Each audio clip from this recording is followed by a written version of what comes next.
آخر الزمان خسف و قذف و مسخ۔ اللہ کے پیغمبر نے فرمایا جب میری امت کا آخری وقت ہوگا تو لوگوں کے اندر تین بڑے عذاب آئیں، یہ سمجھنے کی بات ہے۔ سیکون فی آخر الزمان خسف، سب سے پہلا کیا ہوگا کہ لوگوں کو زندہ زمین کے اندر دھنسایا جائے گا، لوگ زندہ زمین کے اندر دھنس جائیں گے۔ آج دیکھیں جب زلزلہ آتا ہے تو کس طرح بلڈنگیں کی بلڈنگیں زمین کے اندر چلی جاتی ہیں۔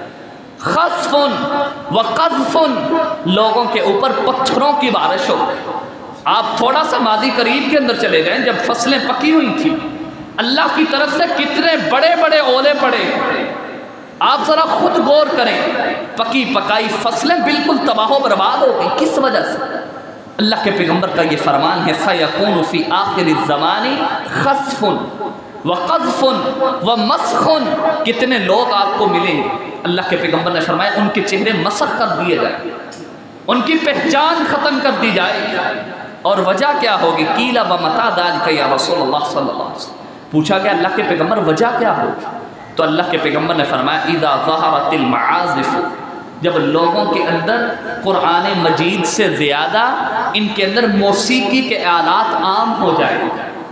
اذا ظہرت المعازف، جب موسیقی کے آلات عام ہو جائیں گے، والقینات، اور اسی طرح جب لوگوں کے اندر گانے بجانے والیاں عام ہو جائیں گے، گانے گانے والیاں گانے بجانے والیاں عام ہو جائیں گے، واستحلت الخمر، اور شراب عام ہو جائے گی۔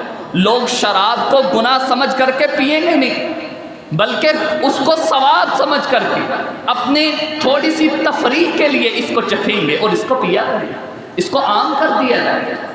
پیارے بھائیوں، آج ہمارے امت مسلمان کے اور ہمارے گھروں کی بربادی کی سب سے بڑی وجہ یہی ہے۔ اور پھر رسول اللہ صلی اللہ علیہ وسلم نے ارشاد فرمایا وَلَمْ يَنْقُصُ الْمِكْيَالَ وَالْمِيزَانَ إِلَّا أُخِذُوا بِالسِّنِينِ وَشِدَّةِ الْمَعُونَةِ وَجَوْرِ السُّلْطَانِ، اور جو قوم اپنے ناپ تول کے اندر کمی کرنا شروع کر دے گی، ناپ تول کے اندر کمی کرنا شروع کر دے گی، اللہ تعالیٰ اس کے اوپر بھی عذاب نازل کر دے گا، ان کے اوپر ظالم حکمرانوں کو مسلط کیا جائے گا، بالسنین، ان کو قحط سالی کے اندر مبتلا کیا جائے گا۔ آج دوسری بڑی طاقت پوری دنیا کے اندر، دوسری بڑی طاقت مسلمانوں کی طاقت، فردی اعتبار سے، انسان کی فردی قوت کے اعتبار سے عیسائیت کے بعد سب سے بڑی طاقت مسلمانوں کی طاقت ہے۔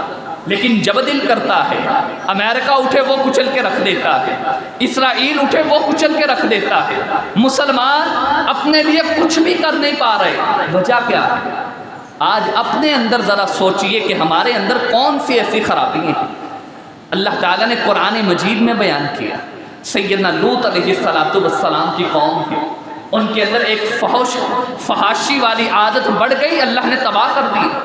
سیدنا شعیب علیہ السلام کی قوم ہے، ان کی قوم نے اپنے مال کے اندر، اپنی خرید و فروخت کے اندر کمی بیشی کو اپنا لیا، اللہ نے ساری کی ساری قوم کو تباہ کر دی۔ اور اسی طرح سیدنا صالح علیہ السلام کی قوم ہے، اس نے اپنے نبی کی بات کو نہیں مانا، اللہ تعالیٰ نے ساری قوم کو تباہ کر دیا۔ اور آج ہمارے اندر ساری کی ساری خصلتیں موجود ہیں ہمارے معاشرے میں۔ یہ تو خرید و فروخت کے اندر تھوڑی سی کمی بیشی ہے، کتنے لوگ ہیں جنہوں نے اپنی بلڈنگیں بنائی ہوئی ہیں اور ہتھیایا ہوا مال۔ اللہ کے پیغمبر نے ارشاد فرمایا، صحیح بخاری اور صحیح مسلم کی روایت، رسول اللہ صلی اللہ علیہ وسلم نے ارشاد فرمایا جو کوئی شخص ایک بلشت برابر 9 انچ کے برابر کسی کی زمین کو ہتھیاتا ہے، کل قیامت کا دن ہوگا، اللہ تعالیٰ 7 زمینوں کا توق بنا کر کے اس کے گلے میں ڈالے گا اور وہ لے کر کے پھر رہا ہوگا۔ اور ہمارے معاشرے میں اپنی بہنوں کا مال ہڑپ کر کے اگر ہم کہیں کہ جب ہم تہجد میں 2 رکعتیں پڑھتے تھے اب 4 پڑھ لیں گے، کوئی فائدہ نہیں۔ ہماری داڑھی بالکل بڑی ہو کر کے ناف پہ آنے لگ جائے، ہم پہلی صف میں آ کر کے جماعت کے ساتھ تکبیر اولیٰ کے ساتھ نماز پڑھنا شروع کر دیں، لیکن ہماری بلڈنگیں اور ہمارا مال ہماری بہنوں کا ہڑپ کیا ہوا، دوسروں کے مال کو ہتھیایا ہوا، اور ہم اس کے اوپر جس طرح کا مرضی دسترخوان لگا دیں، جس طرح کی مرضی چیزیں لگا دیں اور لوگوں کو اس کے طرف راغب کریں، اپنی ہاؤسنگ سکیمیں بنا لیں اور اس میں سے اللہ کے راستے میں خرچ کرتے رہیں، اللہ کے راستے میں دیتے رہیں۔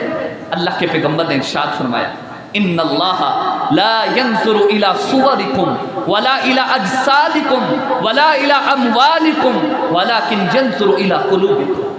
اللہ تعالیٰ کہتے ہیں، اللہ کے پیغمبر نے فرمایا اللہ تعالیٰ تمہارے چہروں کی طرف نہیں دیکھتے کہ محراب بنا ہوا ہے، ماتھے کے اوپر محراب ہے، اس کی داڑھی سفید ہو گئی ہے، لمبی داڑھی ہے، اللہ چہرے کی طرف نہیں دیکھتے۔ ولا الى اجسادکم ولا الى اموالکم، اللہ تمہارے مالوں کو نہیں دیکھتے، مال کس طرح کا ہے، کتنا بڑا ہے، اللہ تعالیٰ تمہارے دلوں کی طرف دیکھتے ہیں۔ اس دل کے اندر لوگوں کو کھلانے کا، صدقہ کرنے کا انسان کے اندر جذبہ کس لیے ہے؟ کیا کسی کا مال ہتھیا کر کے، اپنی زمین کے ساتھ دوسری کی زمین کو ملا کر کے اور اپنے مال کے ساتھ کسی کے مال کو ملا کر کے اور پھر ہم کہیں گے ہم تو اللہ کے راستے میں دے رہے ہیں، ہم لوگوں کو، بیواؤں کو کھلا رہے ہیں، مسکینوں کے کام آ رہے ہیں، اور ہر سال نہیں بلکہ ہر مہینے بھی عمرہ کرنے کے لیے جاتے رہے، ہر مہینے عمرہ کرنے کے لیے جاتے رہے۔ صحیح مسلم کی روایت ہے، رسول اللہ صلی اللہ علیہ وسلم نے ایک دن